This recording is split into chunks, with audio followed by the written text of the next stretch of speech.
Bonjour à tous, merci ce matin. Dieu bénisse Alexia qui n'est pas très bien ce matin. Eh bien, nous allons faire une lecture dans Philippiens 3.3. En effet, les vrais circoncis, c'est nous qui rendons notre culte à Dieu par l'Esprit de Dieu, qui plaçons notre fierté en Jésus-Christ et qui ne mettons pas notre confiance dans notre condition. Alors il faut savoir que les chiens, ces mauvais ouvriers dont la Bible parle, sont vraisemblablement des judaïsants, des chrétiens d'origine juive qui croient à tort que pour être sauvés, les non-juifs doivent se conformer à toutes les lois de l'Ancien Testament, et en particulier au rite de la circoncision. En fait, c'est de l'orgueil spirituel qui motive nombre d'entre eux. Ils ne peuvent pas admettre que tout le temps et tous les efforts qu'ils ont consacrés à respecter la loi ne servent à rien pour le salut. Alors Paul leur reproche, il leur reproche de prendre le christianisme à rebours. Ils pensent en effet être sauvés par leurs œuvres. La circoncision, c'est donc une opération physique, vous savez, plutôt que par le don gratuit de la grâce de Dieu en Christ. Les œuvres des croyants sont le résultat de la foi. Elles n'en constituent jamais le préalable. On n'est pas sauvé parce qu'on fait des œuvres, mais on fait des œuvres parce qu'on est sauvé. Et on est sauvé parce qu'on a la foi. C'est ce que les premiers responsables de l'Église ont affirmé au Concile de Jérusalem 11 ans plus tôt. On peut voir ça dans Actes chapitre 15. Et de nos jours, qui sont les judaïsants ? Eh bien, ce sont tous ceux qui prétendent qu'il faut ajouter quelque chose à la foi. Personne n'est autorisé à modifier l'offre du salut par grâce au moyen de la foi. Il est facile de mettre plus d'accent sur l'effort humain que sur la foi, mais c'est l'attitude de cœur que Dieu regarde d'abord. Veillons donc à ne pas évaluer la spiritualité d'une personne en fonction de ses succès ou de son niveau d'activité. Ne pensons pas pouvoir satisfaire le Seigneur en travaillant fiévreusement. Il sait tout ce que nous faisons pour lui et nous récompensera non seulement si c'est en réponse au don gratuit du salut que nous agissons. Ça ne veut pas dire que les gens qui ont du succès sont pas des gens de Dieu, comme certains le disent, mais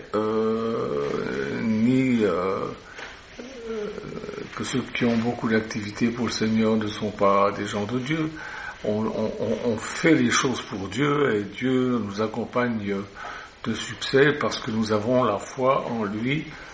Nous avons foi que nous sommes sauvés, nous avons foi que nous sommes avec lui et c'est pourquoi il bénit nos œuvres, il bénit l'œuvre de nos mains. Ça c'est clair.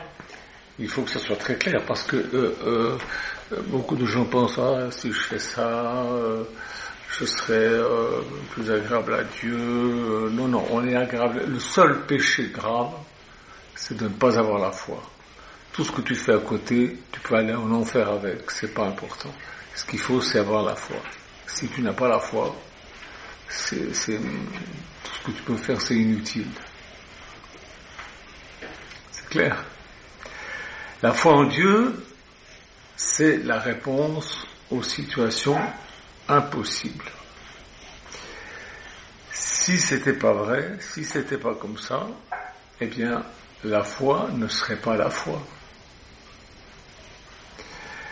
Notre recours le plus puissant qui soit dans l'univers, c'est le bras agissant de Dieu. C'est le secret des chrétiens. Un chrétien, il place sa confiance dans une autre dimension. Nous ne sommes pas comme les gens qui placent leur confiance en eux-mêmes ou dans les autres uniquement. Ça ne veut pas dire qu'il ne faut pas faire confiance aux autres ou qu'il ne faut pas se faire confiance à soi-même. Il y a des choses, on peut quand même se faire confiance.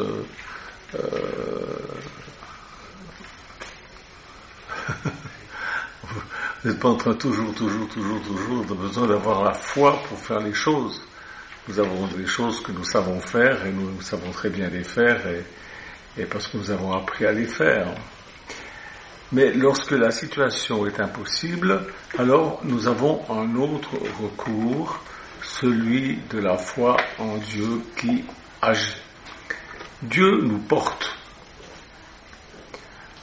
et nous nous reposons sur lui.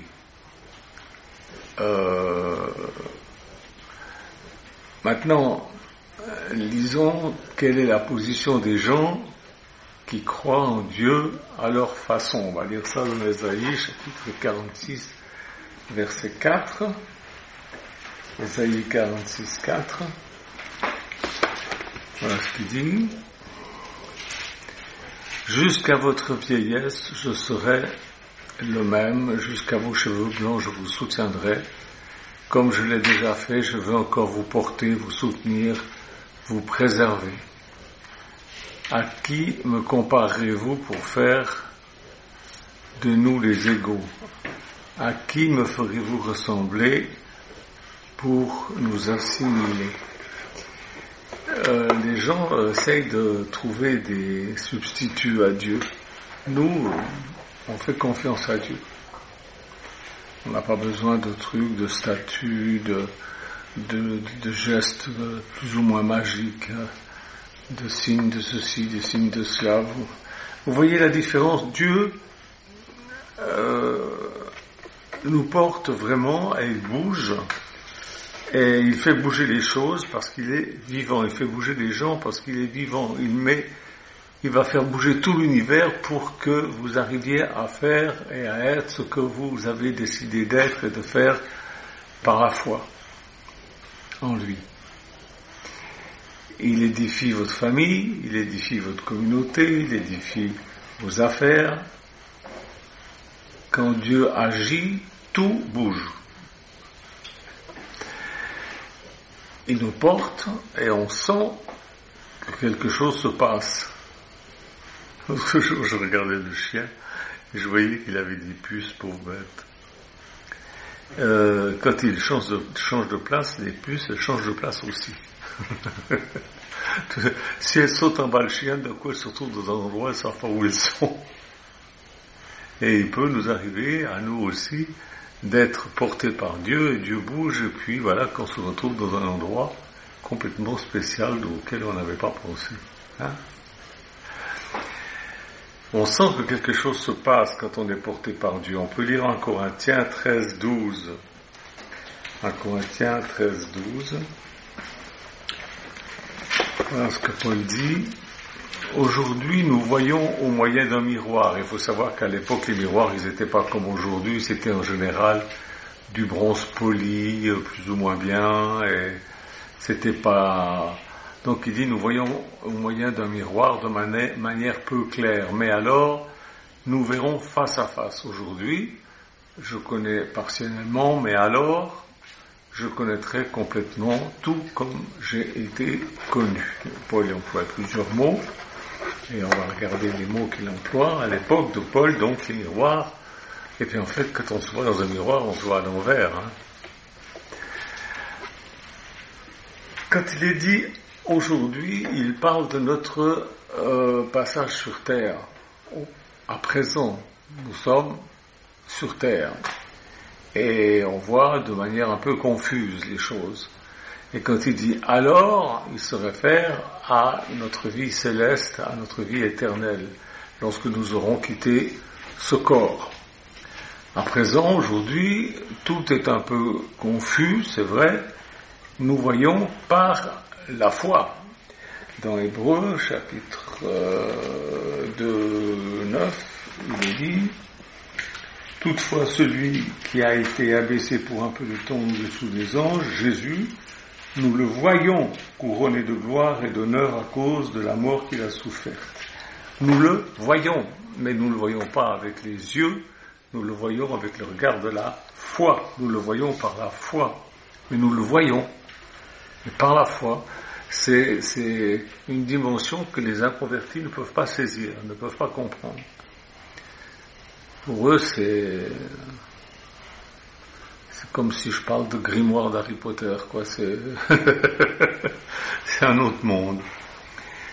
Dans 2 Corinthiens 6-7, il nous parle de ça.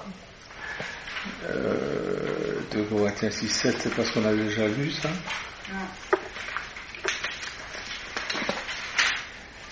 Nous sommes donc toujours pleins de confiance et nous savons que tant que nous habitons dans ce corps, nous sommes loin de notre patrie, donc loin du Seigneur, car nous marchons par la foi et non par la vue. C'est pas qu'on est loin du Seigneur, on est loin dans le sens que, bon, c'est vrai, on le voit pas, mais on le voit par la foi.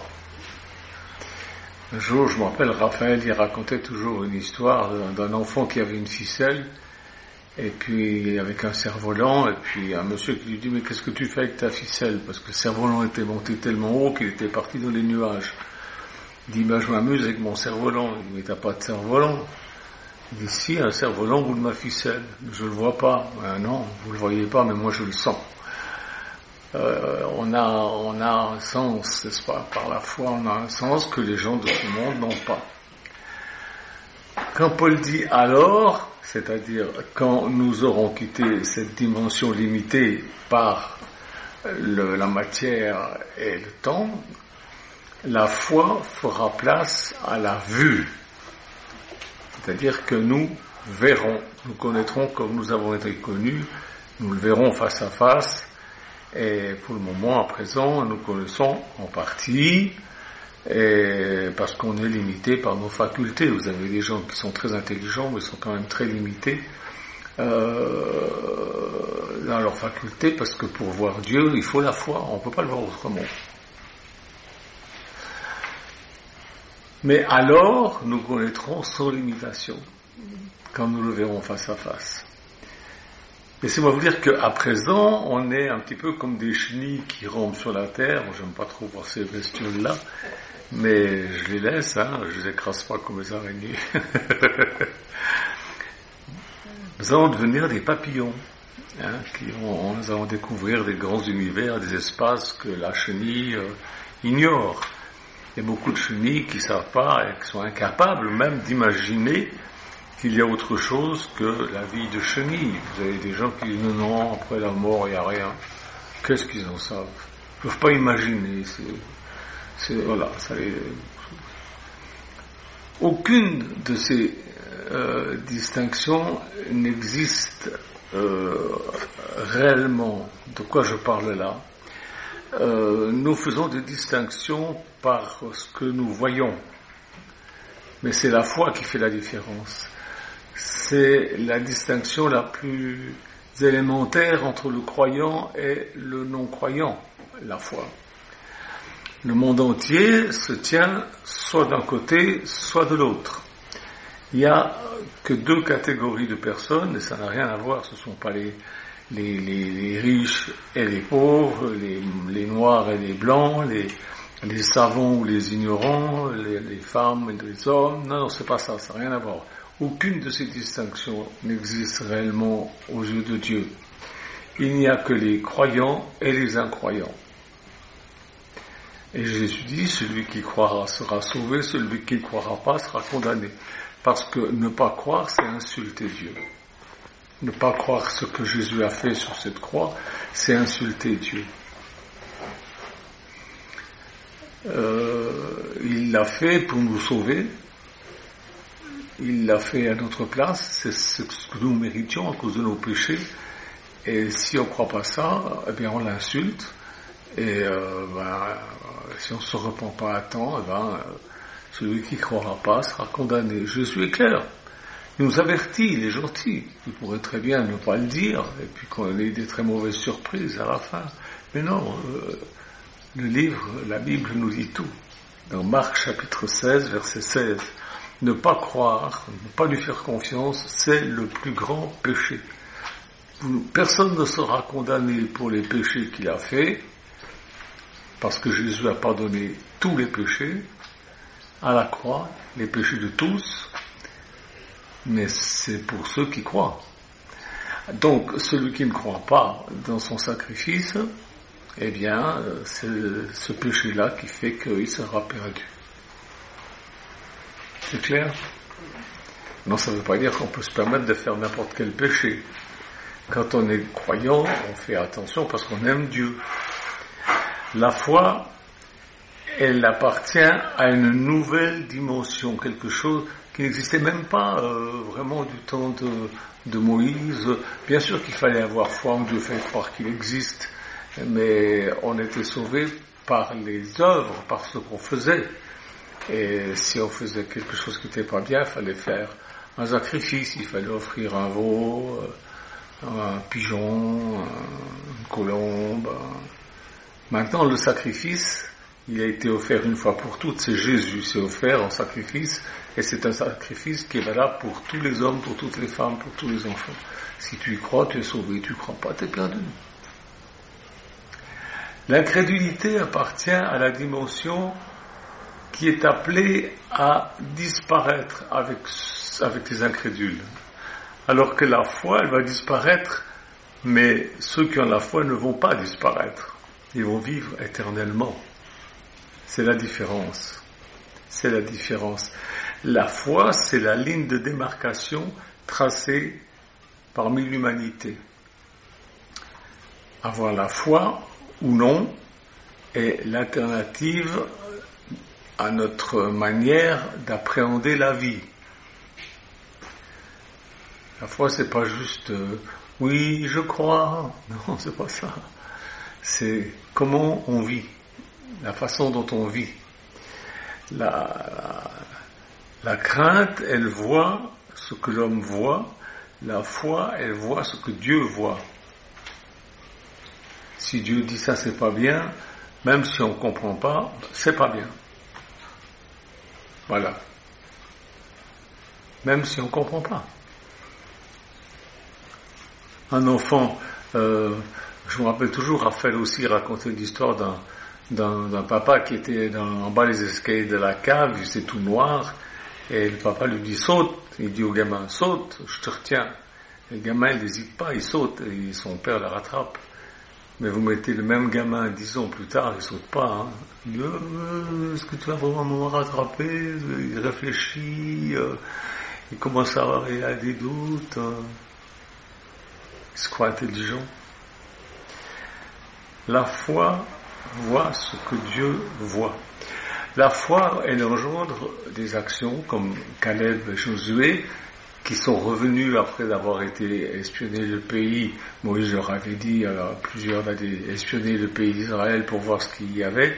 Ils sont revenus, ils ont été positifs. Et puis les autres ont dit oh non, c'est pas possible, c'est trop dangereux, on va pas y arriver. L'incrédulité nous maintient dans un désert spirituel comme Israël l'a été pendant toutes ces années à cause de leur incrédulité. En fait, ils sont tous morts, ces gens-là, et il n'y a que Caleb et Josué qui sont rentrés dans le pays de la promesse. C'est énorme quand même. C'est pour nous montrer que la foi, ça fait la différence. La crainte et le doute, ça amplifie les difficultés. Quand vous avez des doutes, les difficultés deviennent des montagnes. Ça, Jésus dit, avec la foi, vous transportez les montagnes. Par la foi, nous passons du minimum au maximum, dans tous les domaines. Dans tous les domaines. Vous savez, Dieu est le garant de son propre plan. Il a un plan. Et il exécutera de toute façon. Mais nous devons savoir quels sont les objectifs que Dieu veut atteindre. Et pour ça, nous avons ce livre. Là, j'ai regardé un film, je ne me rappelle plus le titre, c'est sur Disney+. Et il y a un vieux livre, c'est un vieux grimoire, avec des secrets dedans, etc., etc. Nous avons aussi un vieux livre, un très vieux livre. Et dans ce livre-là, dans la Bible, nous avons tout le plan de Dieu. Alors, il est un peu caché, parce que il ne faut pas que tout le monde puisse le connaître. Il faut que ceux, comme dit Jésus, ceux qui ont des oreilles entendent ce que l'Esprit dit à l'Église. Il y en a qui ont des oreilles qui n'entendent rien. Parce qu'aussi, ils n'ont pas intérêt à entendre, ils ne veulent pas entendre. Nous devons nous occuper d'une chose primordiale, entrer dans la volonté de Dieu. Dans la volonté de Dieu qui est écrite. Une fois que vous connaissez le plan de Dieu qui est écrit, et puis on en découvre toujours un peu plus, eh bien vous allez de l'avant avec lui. Une fois que vous vous êtes engagé dans ce qu'il a entrepris dans son plan, ça fait déjà un bon bout de temps que ça marche ce plan, eh bien, une fois que vous êtes entré dans ce plan, vous êtes autorisé à revendiquer par la foi ce dont vous avez besoin pour faire sa volonté. Vous êtes autorisé. C'est pourquoi il dit, si vous demandez une chose selon ma volonté, je vous le donnerai. On ne va jamais demander une chose mauvaise. Dieu ne veut pas des choses mauvaises pour nous, ni pour personne. Il répond en puisant dans les réserves qu'il a, des réserves abondantes, et il nous donne tout ce dont nous avons besoin. Nous pouvons demander à Dieu de pourvoir à tous nos besoins, même pas seulement nos besoins, même nos désirs, aussi longtemps que nous agissons selon sa volonté. Si on n'agit pas selon sa volonté, il n'est pas tenu d'exaucer nos prières. Alors la foi, c'est une valeur sûre. Les gens de ce monde, ils dorment et ne se rendent pas compte de ce qui va arriver, ils ne savent pas. Ceux qui ont la foi s'en sortiront toujours. C'est vrai qu'on va vers des moments difficiles, mais ceux qui ont la foi s'en sortiront toujours. La foi, c'est une valeur sûre. Il y en a beaucoup qui vont se réveiller au dernier moment, et puis d'autres qui vont continuer dans leur folie à vivre n'importe comment. Et une de nos tâches, c'est de faire connaître le plan de Dieu. C'est de dire aux gens, voilà, le plan de Dieu, ce que c'est. Ceux qui n'en veulent pas, le regretteront amèrement, comme dit La Fontaine, mais un peu tard.